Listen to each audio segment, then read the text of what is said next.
सत्साई भगत जी। सत्सा भाई जी, सत्साई। और जी कैसे हो? सब ठीक है। चलो दया मालिक की। हम पूछना चाह रहे थे भगत जी। जी। बीच में बिहार के कोऑर्डिनेटर राजीव दास जी हमारे पास फोन किए थे। अच्छा। हमसे फोन किए, कहीं कि हम मिलना चाहते हैं। हम उनके पास गए आश्रम में। वो हम कहें, वो उन्होंने हमसे कहा कि आपसे कुछ गलतियां हुई हैं, कुछ क्षमा मांग लीजिए और फिर से नाम शुद्ध करवा लीजिए। हम कहें कि नाम तो परमात्मा का, जैसा कि हम सुनते हैं, हम नाम नहीं लिए। हम कहें कि जैसा कि सुनते हैं वो तो नाम तो अखंड है, उसमें शुद्ध अशुद्ध होने की कहाँ सी बात है जी। तो फिर चर्चा हुई कि कुछ लोग से मिले हैं, कुछ लोग के आसपास था कि कुछ गुरुद्रोही लोग हैं, उनसे मिले। हम हाँ मिले हैं, तो उन लोग से नहीं मिलना चाहिए था। हम कहें कि हम तो वकील हैं, हम तो किसी से भी मिल सकते हैं, हमारे लिए तो बंधु हैं। हम स्पष्ट बोले कि हमारे लिए तो सब मित्र बंधु हैं, हम तो किसी से भी मिल सकते हैं। और रही बात ही बैन लगाने की, तो हम तो ये असंभव है, हमसे बैन बर्दाश्त नहीं होगा, हम तो किसी से भी मिल सकते हैं जी। दूसरी चीज हम कहें कि अगर इंग्लिश का पुस्तक है तो हमको दीजिए। कहीं कि इंग्लिश का पुस्तक तभी मिलेगा जब आपको नाम शुद्ध होगा। इसलिए कि हमारे बड़े भाई, ममेरा भाई जो थे, वो पटना हाई कोर्ट में जज बन के आ गए हैं। राजेश कुमार वर्मा उनका नाम है। अच्छा अच्छा। हिंदी बहुत कम जानते हैं, हम तो साल सीनियर हैं। अच्छा। कहीं कि तुम जिस गुरु को पूजा करते हो उस गुरु को कुछ समझने के लिए अगर संभव है तो इंग्लिश की पुस्तक उपलब्ध करा दो। तो हम इसी के लिए गए थे उनके पास, तो उन्होंने ये बात रखी। फिर हमको भी दुविधा में डाल दिए कि नाम जो है आपका अखंड चल रहा है, वो अशुद्ध चल रहा है, इसको शुद्ध करवा लीजिए। हम कहें कि शुद्ध करवाने के लिए क्या करना होगा, तो मंजू बहन से क्या कहते हैं, अर्जी लगाना होगा। हम कहें कि आप अर्जी लगा दीजिए, अगर आप नाम शुद्ध कराने के आदेश होगा तो करा लेंगे। लगभग 1.5 से 2 महीना हो गया, अभी तक कोई जवाब नहीं आया। न तो हमको लौकिट मिलता है और ना हमको पुस्तक मिलता है। हम चलो कोई बात नहीं है, लौकिट तो हम बनवा लेंगे, पुस्तक भी हम कहीं ना कहीं से उपलब्ध करा लेंगे। अब इसी में हम दुविधा में थे कि क्या वो मिले तो हमारा नाम अशुद्ध हो गया। नहीं भगत जी, ऐसे कैसे हो जाएगा शुद्ध? नाम परमात्मा का, मालिक का नाम है ये भगत जी। जी जी जी जी। हमें परमात्मा ने साफ साफ कह दिया कि मेरी जो मर्यादा है, जब तक तुम उन मर्यादाओं में रहोगे तो तुम्हारा कुछ भी खंडित नहीं होगा। जी जी भाई, हमें हमारा नाम किसी की गुलामी करने से, चापलूसी करने से, या किसी के आदेशों को मानने से, या किसी के आदेशों को ना मानने से, इन बातों का कोई लेना देना नहीं है। हमारा जो भी मर्यादा है, जो भी नाम है, हमारे परमेश्वर ने हमें जो मर्यादा बताई है, जो गुरु वचन है, जो सतगुरु ने सत्संगों में जो नियम बता दिए, जो सावधानियां बता दी, उनको तोड़ने से भगत जी दिक्कत है। उससे पहले तो कोई दिक्कत नहीं है। जी जी। पहले जी दूसरी चीज भगत जी कि हम हर पूर्णिमासी को परमात्मा को भोग लगाते हैं। जो भोग आप वहाँ मेरठ में जो पुस्तक में, भक्ति बोध की पुस्तक में जो लास्ट पेज में जो आपसे हम 25-30 पुस्तक जो खरीदे थे, उसी पुस्तक को हम पढ़ते हैं, अपने लोगों में दिए हैं। तो कहते हैं कि भोग के आरती आप घर में नहीं लगा सकते हैं। हम कहें कि ये तो हम मान ही नहीं सकते कि घर में नहीं लगा सकते हैं। हम खुद खाएंगे, हम परमात्मा को खिलाएंगे नहीं तो फिर हम खाएंगे कैसे? इनके हिसाब से थोड़ी चला जाएगा भक्ति मार्ग में, वो तो परमात्मा ने जो गाइडलाइन दी हुई है। अब एक बात बताइए, कल को आपके घर पे आपका रिश्तेदार आ गया तो उसको भूखा भेजोगे क्या?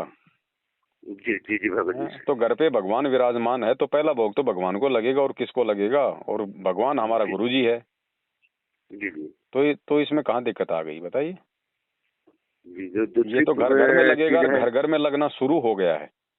जी जी जी। हम तो घर में लगाते हैं भगत जी, हम तो हर पूर्णिमा का ऐसे भी लगाते थे, लेकिन जब से वीडियो आपका देखे हैं तो हम बीच में भगतमती को बोले। भगतमती का भी ज्वाइनिंग हो गया है, उस टीचर बन गई है केंद्रीय विद्यालय में।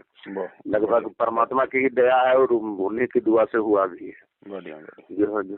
और बीच में जब कभी जब भोग आरती लगाते हैं तो सूक्ष्म रूप में जब कभी परमात्मा आते भी हैं और लाभ भी मिल रहा है भगत जी। ऐसे कैसे कहें कि लाभ नहीं मिल रहा है? लाभ आए दिन कुछ न कुछ मिलते रहता है। जी। तो परमात्मा की भक्ति तो छोड़ेंगे नहीं, ये तो खैर असंभव है। उन लोग को छोड़ देंगे, मैनेजमेंट को छोड़ देंगे तो छोड़ दिए, छोड़ देंगे वो अलग बात है, लेकिन परमात्मा की भक्ति नहीं छोड़ेंगे। कुछ साथ संगत थी डॉक्टर देवेंद्र दास के यहाँ, तो बिहार में उनसे शायद आपको बात भी होती होगी। हाँ जी, तो उन्होंने हमको कहा कि अगर आपको बात होगा भगत जी तो हमारे यहाँ ही, उनके यहाँ व्यवस्था भी बढ़िया है बिहार में। ये क्या कहते हैं भंडारे का, या फिर पवन दास से अनुमति लेकर अगर वो आ सकते हैं तो फिर आप उनसे अनुमति ले लीजिएगा, फिर हम लोग यहाँ भंडारा रखेंगे और लोग को आमंत्रित भी करेंगे। हम कहेंगे ठीक है, हम बात होगी तो ये बात हम आपके तरफ से रखेंगे। देखो भगत जी, अनुमति या उसका तो कोई सवाल ही पैदा नहीं होता, क्योंकि मैनेजमेंट वाला काम तो हमने करना ही नहीं कि भाई हम बगैर मैनेजमेंट के पूछे आपने ये क्यों कर लिया, वो क्यों कर लिया। भगत जी, परमात्मा ने सबको ज्ञान दे दिया, सबको परमात्मा ने कौन सी मर्यादा टूटने से हानि होगी, कौन सी क्रियाओं से लाभ होगा, सब कुछ परमात्मा ने बता दिया है। अब जो भी क्रिया हम करेंगे, अगर सही करेंगे तो हमें फायदा, अगर गलत करेंगे तो परिणाम भी हमें भोगना पड़ेगा। तो इसमें किसी से पूछने की तो कोई बात है नहीं। रही बात साध संगति और भंडारे की, तो यदि परमात्माओं की मर्यादाओं में रह के और गुरु को भगवान मान के यदि हम इस क्रिया में आगे बढ़ते हैं तो परमात्मा तो इसे प्रसन्न ही होंगे। भाई, हम परमेश्वर की चर्चा के लिए, साध संगति के लिए अपने भगत भाई बहनों को आमंत्रित करेंगे। अब भगत भाई बहन आएंगे तो जो भी भंडारा बनेगा, हलवा बनेगा, सबसे पहले तो भगवान को भोग लगेगा है। और जब भगत भाई बहन आएंगे, रात को रुकेंगे तो भूखे थोड़ी रहेंगे। जी जी जी। तो इसमें बताओ, इसमें ना तो दास की कोई भाई इस तरह की कोई बात है कि अनुमति लेने की आवश्यकता है, और ना ही इससे किसी को कोई डरने और घबराने की आवश्यकता है कि भाई मैनेजमेंट हमें गुरुद्रोही कर देगा। मैनेजमेंट गुरुद्रोही कर देगा तो क्या हम भक्ति छोड़ देंगे? नहीं, भक्ति तो छोड़ेंगे नहीं भगत जी। भगत कोई कुछ भी कहे, भक्ति तो छोड़ेंगे नहीं। तो भक्तों को खाना खिलाने से, भगवान को भोग लगाने से अगर नामखंड होने लग गया तो फिर भक्ति का मतलब क्या है? फिर कुछ लोग हमसे नाराज भी चल रहे हैं, जैसे रामचंद्र भाई हुए, फिर एक तो और हैं बिहार से एडवोकेट हैं, हमसे तो बहुत जूनियर ही हैं। ये क्या नाम है, ये शशि भूषण दास। उन्होंने कुछ अपना मैनेजमेंट वगैरह भी तैयार किया है, हमसे साथ मांग रहे थे। हम कहे कि भाई, गुरु जी तो भगवान है, उनको कौन निकाल सकता है या उनको कौन दर्शन कर सकता है, हम इसमें आपका साथ नहीं दे सकते। तो उन लोग तो खैर अलग रास्ते पर चल रहे हैं, अभी तो नहीं कर सकते हैं। लेकिन हम चाह रहे थे कि आपके साथ जब जुड़े हैं तो आपके विचार या आपका वीडियो वगैरह भी देखते रहते हैं, तो काफी प्रभावित भी हुए थे और अपने भाई साहब को भी दिखाए हैं। तो उनको तो संकल्प नाम दीक्षा के लिए क्या करना होगा भगत जी?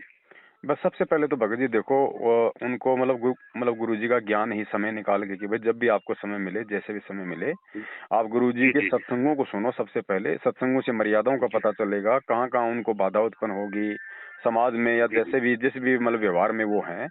तो सत्संगों से धीरे धीरे फिर उनको मतलब वो क्लियर कर लेंगे कि भाई मैं इस नाम पे सही तरीके से चल पाऊंगा या नहीं चल पाऊंगा। अगर उन्हें लगता है सत्संग सुन के धीरे धीरे कि भाई मैं अब एक सही तरीके से भक्ति करना चाहता हूँ, तो उसके बाद वो संकल्प नाम दीक्षा का वीडियो है, आप उन्हें वो दिखा दीजिएगा, उनकी अच्छे से समझ में आ जाएगा और अपनी जो है वो भक्ति शुरू कर लेंगे। ठीक है भगत जी, फिर समय अनुसार आपसे बात करेंगे। और रही बात साथ संगति की, तो डॉक्टर साहब के आप जिस मतलब संपर्क में रहिए, उन्हें बोल दीजिए हमारी बात हुई है, ऐसी कोई बातचीत नहीं है। भाई देखो भगत जी, देखो ठीक है, मानते हैं भगत जी ये विचारों की लड़ाई है, ठीक है, नहीं समझ में आती किसी के, भाई किसी के थोड़ा जल्दी आ जाती है, बीच बीच में एक दो बार आप और हमारे अंदर जो है मतलब विचारों के लेके जो है मनमुटाव भी हुआ है।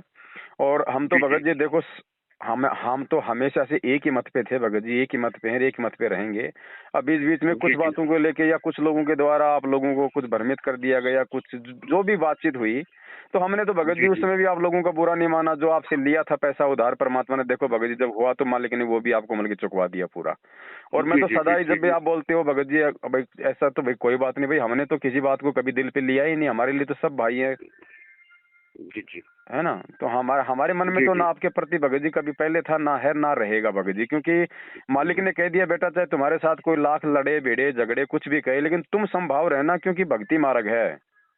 जी। हाँ, तो दास तो देखो भगत जी हमेशा से जब भी आप थोड़ा सा दूर हो जाते हो तो दास तो भाई चुप हो जाता है, वापस आने की आप कोशिश करते हो तो दास तो कह देता भगत जी हो सकता है मेरे से भी कोई गलती हुई होगी भाई। जी। क्योंकि भगत जी परमात्मा का मार्ग है, प्यार प्रेम का मार्ग है भगत जी। हम एक दूसरे से दुश्मनी लेके राग द्वेष ईर्ष्या करके लाख जन्म सतलोक नहीं जा सकते। ठीक है, जब तक हमारे विचार मेल खा रहे हैं तो भाई साथ साथ रहो, विचार मेल नहीं खाते हैं तो उसमें लड़ाई झगड़ा क्यों करो भाई, अपने अपने रास्ते चल पड़ो। जी जी जी, सही बात है जी भगत जी। तो मेरी तो भगत जी यही नीति रही है। तो रामचंद्र जी के प्रति भी आप देख रहे होंगे, जब से मैंने मेरठ छोड़ा है उसके बाद से उन्होंने क्या क्या किया होगा, लेकिन आपने मेरा एक भी ऑडियो वीडियो के खिलाफ नहीं सुना होगा। नहीं नहीं भगत जी, आप ही, वो भी मेरा भाई है भगत जी, ऐसी बात नहीं। भ्रमित तो कोई भी हो सकता है, हम सब जीव हैं भगत जी, मैं भी हो सकता हूँ भ्रमित, कल को कोई ये मतलब ठेका थोड़ी है मेरा। जी जी जी जी तो जो भ्रमित है उसको प्यार प्रेम से ही समझा के वापस लाया जा सकता है, उसके साथ में लड़ झगड़ के नहीं। जी जी जी। हाँ, तो आप उनसे बात कर लीजिएगा। और महीने के एंड में देखो भगत जी, सिर्फ महीने के एंड में ही साथ संगति रखो, एक दिन रखो, यानी एक महीने में कोई भी दिन चूज कर लो। शनिवार को शाम को परमात्मा को भोग लगे, मतलब 6 बजे या 7 बजे जैसे भी समय अनुसार। उसके बाद में मालिक का अपना भंडारा हो जाए, पूरी रात या जैसे भी हो परमात्मा की आराम से अपने साथ संगति करो, परमेश्वर के ज्ञान आधार से आपस में मतलब चर्चाएं करो, हैं। और सुबह अपना नहा धो के नाश्ता वास्ता करके अपने भाई बहनों को विदा कर दो। दूसरा दिन संडे होता है, किसी को जल्दबाजी भी नहीं होती।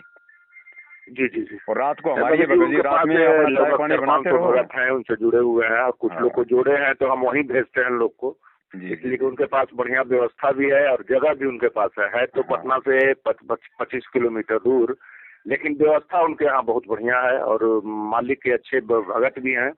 तो हम चाहते हैं कि उन्होंने जब मेरे पास ये चीज रखा है और वो चाह रहे थे, कल ही बात हुई थी, कल नहीं परसों बात हुई थी, तो बोले थे कि भगत जी अगर आ सकते हैं तो उनसे बोलिए कि एक बार हमारे दरवाजे पर आए और हम लोग साथ संगति का उसी दिन डेट रखें। हम कहेंगे ठीक है, हम बात करके आपको बताएंगे। देखो भगत जी, ऐसा सोच के मत चलो, ठीक है। देखो, हमने सब भक्तों को एक समान समझना भगत जी, हमने किसी पवनदास को कोई विशेष कोई तवज्जो नहीं देनी है, और किसी भाई को कोई वो कमजोर नहीं समझना भगत जी। तो सेवाएं हैं।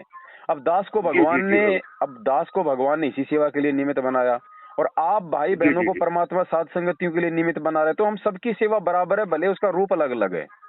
तो पवन दास आएगा तो बहुत अच्छा होगा, नहीं आएगा तो नहीं होगा, ये तो दिलो दिमाग से ही निकाल देना हमने, क्योंकि ये भी भगत जी हमारी बहुत बड़ी कमजोरी रह जाएगी। जी जी जी जी भाई, जब भगवान आ गया साध संगति में, वो परमात्मा साध संगति में है, हम वहाँ उनको भोग लगा रहे हैं, हम अपने गुरु भगवान को, तो उससे बढ़ के और कौन है भगत जी। और कुछ समय मिलेगा तो ऐसी बात नहीं, दास आएगा जरूर, क्यों नहीं आएगा, जब समय होगा तो बिना बुलाया जाएगा दास। जी जी जी है ना। लेकिन सबसे बड़ी चीज है भगत जी, ये मर्यादा। 2 चीज है भगत जी, 2 चीजों के बिना साध संगति सफल नहीं हो पाएगी। सबसे पहली तो है मैनेजमेंट से एडी से लेके चोटी तक अपना संपर्क समाप्त है। और दूसरा अपने गुरुदेव संत रामपाल जी भगवान को पूर्ण परमेश्वर मानना, उनके अलावा किसी और में कोई आस्था नहीं, ना कोई दाढ़ी मूंछ वाले में, ना किसी और में। ना वो तो भगत जी आपसे पहले से जब पुस्तक मिला, इसके बाद या फिर वो लास्ट में आरती के संध्या आरती में भी सतगुरु रामपाल जी दाता घनी, वो तो मैंने शुरू कर दिया, देखता भी हूँ, उसका लाभ भी मिल रहा है। लेकिन बीच में वो राजोदास जी फोन, असल में बिहार में हमारा कुछ जमीन है लगभग 3-4 एकड़, तो उन्होंने चाहा था कि वो जमीन इनके मार्फत ले ले, और वो लेकर वो क्या कहते हैं वो आश्रम बना दे, लेकिन वो जमीन तभी मांगते हैं कि वो मैनेजमेंट को दाम देते हैं, और हम उनको देना नहीं चाहते हैं। स्पष्ट बात है, हम कहे कि हम किसी भी सूरत पर हम जमीन नहीं देंगे। वो कहे 3 नाम से रजिस्ट्री होगा, आपका नाम रहेगा, एक महेंद्र या हाँ ऐसे ही कुछ, उनके भाई का क्या नाम है, महेंद्र सिंह। महेंद्र है फिलहाल, उसने अपना नाम चेंज कर रखा, मोहनलाल पुलिस के डर से, बाकी उसका महेंद्र नाम है। हम महेंद्र सिंह का नाम रहेगा, और दूसरा नाम बोले कि वो राजेव सिंह का रहेगा। हम राजेव सिंह लिखते हैं, वो यादव हैं। हम कहें कि भैया हम तो किसी भी सूरत पर ये जमीन किसी को देंगे नहीं। बहुत बड़ी मर्यादाओं से नीचे गिर जाओगे भगत जी, भगवान की नजरों में गिर जाओगे। बहुत बड़ी काल भगवान की चाल है इस तरीके से जो ये लोगों को इकट्ठा करें अपने धार्मिक धंधे के लिए। ना गुरु जी को आश्रमों की आवश्यकता है, ना होगी। ये दुनिया के संतों के जो आश्रम बने हुए भगवान के काम आएंगे आने वाले समय में। जी जी जी जी। तो बड़े भाई, प्यार प्रेम से मिलके परमात्मा के इस मार्ग को हम लोग आगे बढ़ाएं, और परमात्मा को राग द्वेष से दूर हट के हम उनको प्रसन्न करें भगत जी। सारी जिंदगी हम यही करते रहेंगे तो भगत जी फिर हमारा भगवान 650 साल पहले की तरह फिर यदि हमसे रुष्ट हो गए तो फिर भगत जी हम क्या प्राप्त कर लेंगे। सही बात है जी। तो आपस में भाई बहन मिलो, दास भी कोशिश करेगा परमात्मा के जो है आशीर्वाद से। और बाकी महीने का कोई भी एक शनिवार के दिन आप लोग चूज कर लो साथ संगति। जी जी जी। पोस्टर वगैरह ठीक है। दास इधर से बना के डाल देगा, लाइव में जिक्र कर देगा, खूब भाई बहन आएंगे, मिलजुल के मालिक की महिमा जी। का अपना जो है गुणगान करो। जी जी हाँ जी जी जी जी सर। ठीक है बड़े भाई। ठीक है भाई। जी जी बड़े भाई, ठीक है। सत साहिब, जय वंदे। जय हो बंदी छोड़ के।